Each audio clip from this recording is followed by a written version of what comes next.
বন্যা বিধ্বস্ত ঘাটাল দীর্ঘ সময় ধরে সাধারণ মানুষের প্রত্যাশা মতো ঘাটাল মাস্টার প্ল্যান হয়নি। সেই স্বপ্ন বিফলে ঘাটালবাসীর। একদিকে সেই ঘাটাল নিয়ে যখন সাধারণ মানুষ তারা রীতিমতো ত্রস্ত আশঙ্কায় দিন কাটাচ্ছেন, প্রত্যেক বছরের এই ঘটনার পুনরাবৃত্তি তাদের জীবনে যেমন সংকট এনেছে, কিন্তু কবে এই ঘাটাল জলযন্ত্রণা থেকে, ঘাটালের দুর্ভোগ থেকে সাধারণ মানুষ মুক্তি পাবেন, এই বক্তব্য বলতে শুরু করেছেন সেখানকার নাগরিকরা। আমরা কথা বলবো ঘাটালের এই পরিস্থিতি নিয়ে। হিরণ চট্টোপাধ্যায় রয়েছেন আমাদের সঙ্গে। হিরণদা, গ্রামবাসীরা এবং সাধারণ মানুষ যারা ঘাটালে এই দুর্বিপাকের মধ্যে রয়েছেন, তাদের একটাই বক্তব্য যে দীর্ঘ সময় ধরে যে প্রতিশ্রুতির কথা তারা শুনে আসছেন, তার তো কোথাও কোনো বাস্তবে রূপান্তর হচ্ছে না, বাস্তবের কোনো প্রতিফলন নেই। কি বলবেন? আসলে ওনাদেরকে জিজ্ঞেস করুন, যারা বলছেন এই কথা তাদেরকে বলুন, তারা তো 2014-তে ভোট দিয়ে জিতিয়েছিলেন তৃণমূল কংগ্রেসকে। হয়নি তো, তা 2019-এ কেন ভোট দিলেন? হয়নি তো, তা 2024-এ কেন ভোট দিলেন? এটাও বলছেন যে কার্যত পলিটিক্যাল গিমিক, পলিটিক্যাল ললিপপ তারা স্বপ্ন দেখে এসেছেন, কিন্তু সেই স্বপ্ন সার্থক করবার কোনো প্রয়াস জনপ্রতিনিধিদের দ্বারা হচ্ছে না। দীপক অধিকারী 2024 সালে যিনি নির্বাচিত হলেন, এক প্রকার রাজনৈতিক সন্ন্যাস নিয়েছিলেন, জানিয়েছিলেন দীপক। পরবর্তী ক্ষেত্রে তিনি এটাও বলছেন যে ঘাটাল মাস্টার প্ল্যান সাকসিড করা সেটা 3 মাসের সময়ে যথার্থ নয়, সেটার জন্য একটা নির্দিষ্ট সময়ের জন্য তাদের অপেক্ষা করতে হবে। না, এই 3 মাস সময়টা কোত্থেকে এলো? তো 2014-এ উনি সাংসদ হয়েছেন, 2014টা 2024, 10 বছর অতিক্রান্ত প্লাস আরো 4 মাস। জুনের 4 তারিখে রেজাল্ট বেরিয়েছে, তো জুন, জুলাই, আগস্ট, সেপ্টেম্বর, অর্থাৎ 10 বছর 4 মাস হয়ে গেছে। তো উনি 3 মাসের কি গল্পটা বললেন আমি তো বুঝতে পারলাম না। উনি বলছেন যে রাজনৈতিক সন্ন্যাস তিনি নিয়েছিলেন, রাজনীতি থেকে নিজে সরে গিয়েছিলেন, শুধুমাত্র ঘাটাল মাস্টার প্ল্যান সফল করবেন বলে তার নতুন করে রাজনীতিতে আসা। মমতা বন্দ্যোপাধ্যায় থেকে শুরু করে অভিষেক বন্দ্যোপাধ্যায়দের একটা কথা দিয়েই তিনি এসেছেন, যেটা হচ্ছে একটা শর্ত, ঘাটাল মাস্টার প্ল্যান করতে হবে। তারপরে তার পুনরাগমন রাজনীতির বৃত্তে। না, 2014-তে তাহলে উনি কি প্রতিশ্রুতি দিয়েছিলেন? মমতা ব্যানার্জি কি ওনাকে মিথ্যা কথা বলেছিলেন 2014-তে, যাও তুমি ঘাটাল মাস্টার প্রকল্পের কথা বলো আর দিয়ে আমরা করবো না? তাহলে 2019-এ উনি কি প্রতিশ্রুতি দিয়েছিলেন ওনাকে, মমতা বন্দ্যোপাধ্যায়, অভিষেক? অভিষেক তো 2014-তেও ছিল, 2019-এও ছিল, মমতা দিয়েও 2014-এ ছিলেন, 2019-এ ছিলেন। তাদের সঙ্গে তখন কি কথা বলেছিলেন যে আমি প্রত্যেক বছর মিথ্যা কথা বলবো আর আপনারা প্রত্যেক বছর মিথ্যা প্রতিশ্রুতি দেবেন?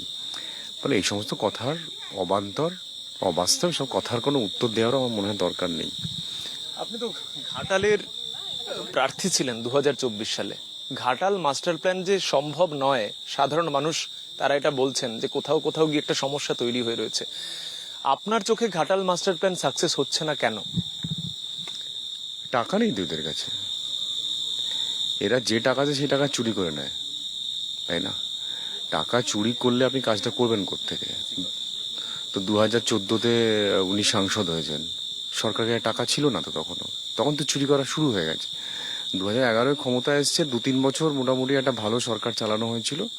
2014 থেকে চুরির, আপনি যদি দেখে থাকেন এই সাংসদ 2014-র আগে অভিনেতা ছিলেন, 2014 সাংসদ হলেন, তারপরে উনি প্রডিউসার হয়ে গেলেন। টাকাটা এলো কোত্থেকে?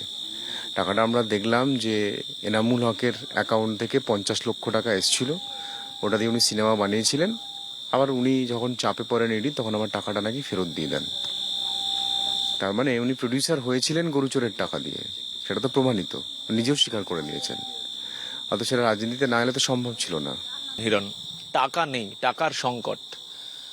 টাকা নেই, ঘাটাল মাস্টার প্ল্যানের যেই স্বপ্ন সাধারণ মানুষকে দেখানো হলো, ভবিষ্যতে সেটা নিয়ে কাজও শুরু হয়ে যাবে বলছেন দেব। না দেখুন, ভোটের সময় যখন ভোট চলছিল, মে মাসে 25 তারিখে ভোট ছিল, এপ্রিল মাসেই তো ওনারা ইলেকশন কমিশন অফ ইন্ডিয়াতে অ্যাপ্লিকেশন করেছিলেন যে আমরা ঘাটাল মাস্টার প্রকল্প করতে চাই এক্ষুনি। মানে এপ্রিল মাস থেকে ওনারা শুরু করতে চান কাজটা, যে আমাদেরকে অ্যাপ্রুভাল দেওয়া হোক। ইলেকশন কমিশন অফ ইন্ডিয়া জানিয়েছিল, ভাই আমরা তো ভোট করাতে পারি, আমরা তো আর আপনাকে অ্যাপ্রুভাল দিতে পারি না। তো ফলে নাকি ওনারা কাজটা শুরু করতে পারেননি এপ্রিল মাস থেকে।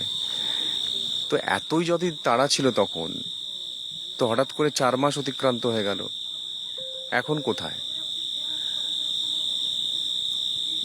ঘাটালের মানুষদেরকে উত্তর চান, তারা উত্তর দিক, এটাতে আমার উত্তর দেয়া সমীচীন নয়, কারণ আমি তো ঘাটালে থাকি না।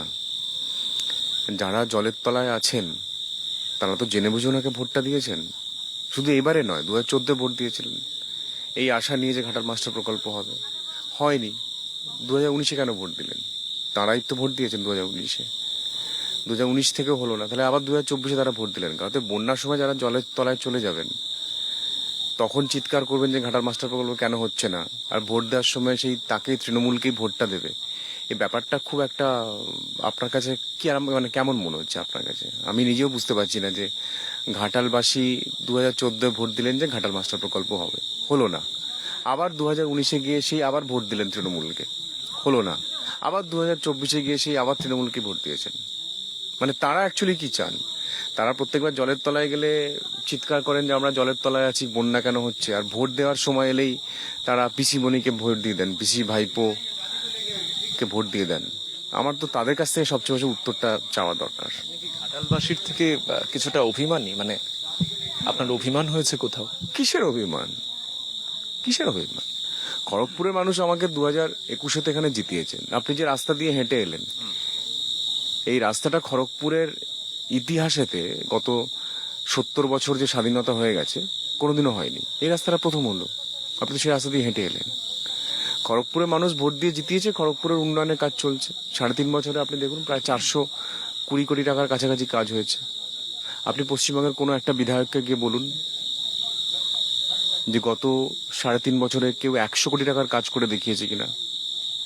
আমি তো আপনাকে ওপেন চ্যালেঞ্জ দিলাম, গোটা পশ্চিমবঙ্গে যতজন বিধায়ক আছে তাদের সবাই কাউকে জিজ্ঞেস করে আসুন যে আপনারা গত 3.5 বছরে খড়গপুরের মতো প্রায় 400 কোটি টাকার উপরে কাজ কেউ করতে পেরেছে পুরো পশ্চিমবঙ্গে?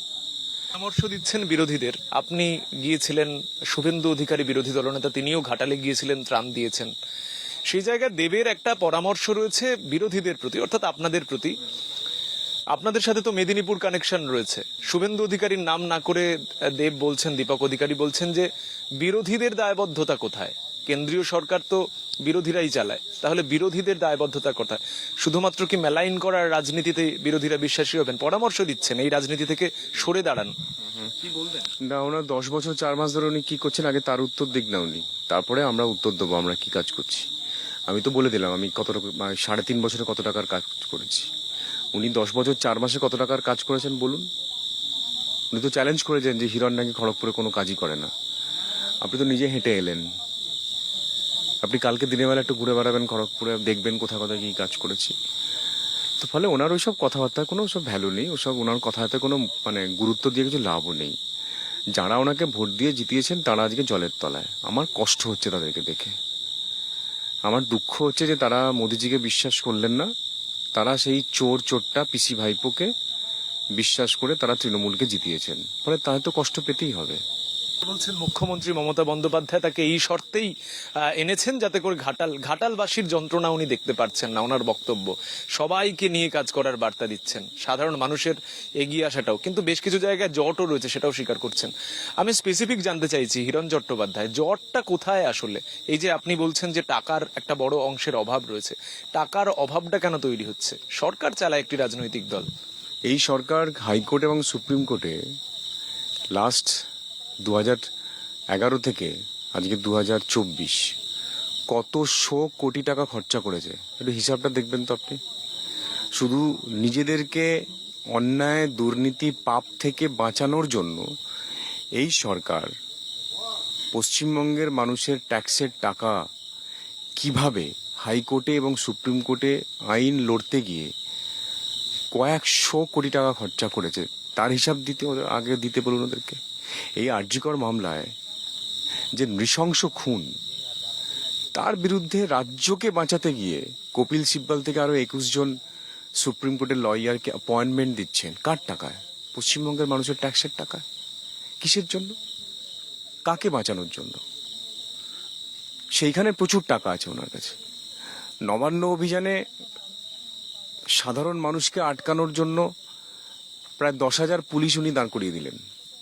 সেই সময় ওনার খরচা হচ্ছে, টাকা আছে, কিন্তু মানুষকে বাঁচানোর জন্য কাছে টাকা নেই, মানুষের উন্নয়নের জন্য কাছে টাকা নেই। আজকে অনুব্রত মণ্ডল বাবু ছাড়া পেয়েছেন, কদিন পরে হয়তো দেখবো আমরা পার্থ চট্টোপাধ্যায় ছাড়া পাবেন, তাই না? তো এত হাজার হাজার কোটি টাকার দুর্নীতি, তারপরে তারা ছাড়া পাবেন, ছাড়া পেয়ে গেছেন। মানিক সরকার মনে হয় আগে ছাড়া পেয়ে গেছিলেন, মানিক সরকার মহাশয়।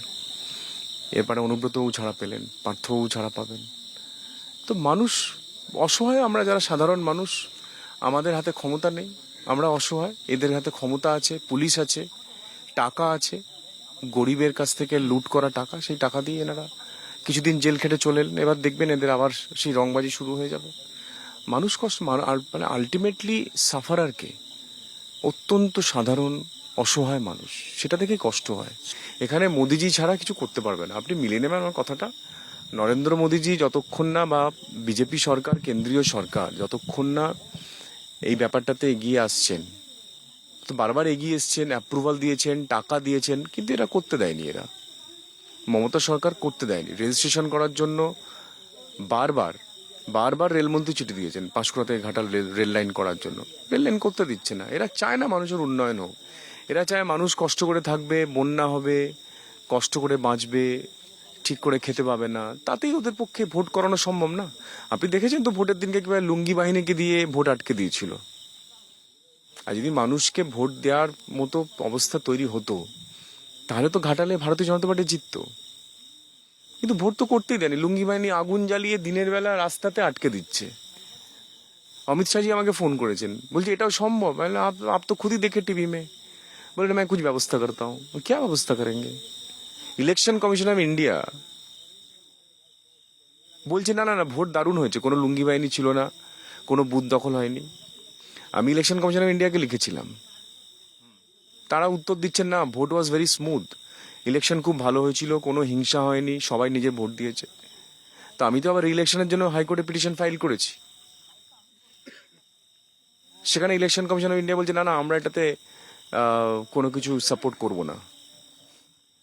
আমরা চেয়েছি যে আমাদেরকে ক্যামেরাগুলো দেখানো হোক, ফরেন্সিক করা হোক, টেস্টিং করা হোক ক্যামেরাগুলোর, যে মানুষকে কিভাবে বোকা বানিয়ে আটকে দেওয়া হয়েছে, বুথ দখল করা হয়েছে। ইসিআই বলছে না, আমরা দেব না।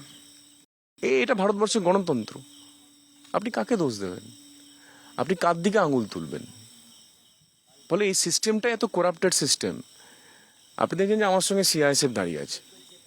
এই সিআইএসএফই সেদিনকে কোনো প্রোটেকশন দেয়নি, তারা কিন্তু অবাধে লুট করতে দিয়েছে ভোট। এই central force mister Grewal, CRPF DIG, তিনি অবাধে বলেছেন না না, তোমরা ভোট লুট করো, আমরা কিছু করতে পারবো না। প্রায় 3 কোম্পানি আমার সঙ্গে ছিল, আধা সামরিক বাহিনী। আর একজন কে ছিলেন, তিনি তো আমাকে রাত্রিবেলা ফোনে গালাগাল দিলেন সিআরপিএফ এর। আপনারা দেখেছেন যে এখানে কেন্দ্রীয় বাহিনী, ইলেকশন কমিশন অফ ইন্ডিয়া থেকে শুরু করে সবাই তৃণমূলকে সাপোর্ট করে ভোটটাকে লুট করিয়েছে, বুথ দখল করিয়েছে। ফলে আপনি যত রাত দখল করুন না কেন, আপনি যতক্ষণ না বুথ দখল আটকাতে পারবেন, ততদিন পশ্চিমবঙ্গের গণতন্ত্রকে আপনি বাঁচাতে পারবেন না। এটা একদম ওয়ান লাইন স্টেটমেন্ট। বাকি লড়াই চলছে, লড়াই চলবে। আমি সবশেষে একটা দিয়ে শেষ করব। ঘাটালবাসী যারা এই মুহূর্তে জল যন্ত্রণায় রয়েছেন, তাদের পাশে যদি ভবিষ্যতে থাকবার মতো পরিস্থিতি তৈরি হয়, তাহলে হিরণ চট্টোপাধ্যায় কি আবার একেবারে যে পুনরায় যে ভূমিকায় দেখা গিয়েছিল সেই ভূমিকায় নামবেন? না দেখুন, আমি তো খড়গপুরবাসীর সঙ্গে থাকবো না এই মুহূর্তে। আজকে খড়গপুরের উন্নয়ন তো আমায় করতে, কারণ ওনারা আমাকে ভোট দিয়ে জিতিয়েছেন। আমার খড়গপুরে যখন 2021-এ বন্যা হয়েছিল না, 2021-এ বন্যা, কে এসেছিল এখানে বন্যায়? আমি তো গিয়েছিলাম মাঠে, কোমর অব্দি জলে নেমে, বুক অব্দি জলে নেমে, বৃষ্টিতে ভিজে টানা তো মানুষের পাশে আমি গেছিলাম, এবং আমাদের কার্যকর্তারা সবাই ছিলেন। এখানে কি কেউ এসেছিলেন? চিত্র তারকা থেকে শুরু করে কেউ কি খড়গপুরে বন্যার সময় এসেছিলেন? আপনারা প্রশ্ন করেছিলেন যে ওখানে বন্যা হচ্ছে, আপনারা কেন জাননি? করেননি তো। তো বলে মানুষ যেখানে আমাকে ভোটে জিতিয়েছে, তাদের কাজ তো আমাকে প্রথমে করতে হবে। এবং ডেফিনেটলি ঘাটালে আমি যাব, নিশ্চয়ই যাব মানুষের পাশে যতটুকু। ধরুন আমি তো ইন্ডিভিজুয়াল, আমার কি ক্ষমতা আছে? আমার তো কোনো ক্ষমতাই নেই। কেন্দ্র করতে চেয়েছিল ঘাটাল মাস্টার প্রকল্প, করতে দেয়নি মুখ্যমন্ত্রী। ফলে আর তো আমাদের কিছু করার নেই। বাকি ধরুন আপনি কিছু তিরপল দিলেন, কিছু খাবার দিলেন, কিছু জল দিলেন, সুকান্তবাবু গেছেন উনি করেছেন, শুভেন্দুবাবু গেছেন উনি করেছেন, আমি যাব, আমি ইন্ডিভিজুয়াল ক্যাপাসিটিতে কতটা করতে পারবো? আমরা আশা করবো যে মানুষের সুবুদ্ধি হবে সামগ্রিকভাবে। কারণ যে 6,55,000 মানুষ আমাকে ভোট দিয়েছিলেন, তাদের তো সুবুদ্ধি ছিল বলেই তারা আমাকে ভোট দিয়েছেন। বাকি বহু মানুষ যারা ভোট দিতে চেয়েছিলেন, তাদেরকে ভোট দিতে দেওয়া হয়নি। আর বাকি যারা তৃণমূল কংগ্রেসকে ভোট দিয়ে জিতিয়েছেন তাদের তো সুবুদ্ধি হয়নি, বাট যে 6,55,000 মানুষ যারা ভারতীয় জনতা পার্টিকে ভোট দিয়েছিলেন ঘাটালে তাদের তো সুবুদ্ধি হয়েছিল। ফলে সুবুদ্ধির সংখ্যা যখন বেড়ে যাবে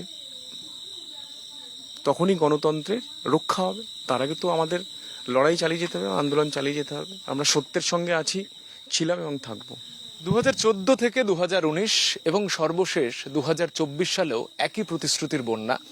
ঘাটালের বাসিন্দাদের কথায় যে প্রতিশ্রুতির বন্যাতেই ভাসছে ঘাটাল, তার থেকে কবে মুক্তি মিলবে ঘাটালবাসীর সেই প্রশ্ন যেমন বহমান, ঠিক তেমনই বহমান ঘাটাল মাস্টার প্ল্যান, যে নিয়ে দীর্ঘ জল্পনা, যে নিয়ে দীর্ঘ কাটাছেঁড়া। রঞ্জিতদের সঙ্গে সৌরজ্যোতি বন্দ্যোপাধ্যায়, NKTV বাংলা, মেদিনীপুর।